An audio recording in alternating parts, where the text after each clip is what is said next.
Xotinini qizg'ansa vahobiy bo'ladimi? Ayting shuni. Xotiniga ishton kiy desa vahobiy bo'ladimi? Xotiniga o iching ko'rinadigan, ichki kiyiming ko'rinadigan ust-bosh kiymagin desa vahobiy bo'ladimi? Bu Allohimizning gapi-ku bu. Bu dinimizning gapi-ku bu. Hamiyat iymoni borda bo'ladi. Hamiyat bu qizg'anish bu.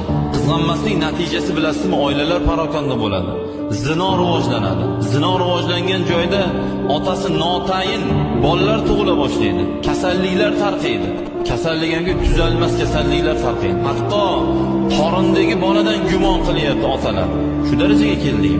Xotinini ochiqchasiga begona bilan telefonda gaplashayotganini ushlab olib, kim bu desa, ishingiz nima deydi? Shu qiz qayerdan tushdi?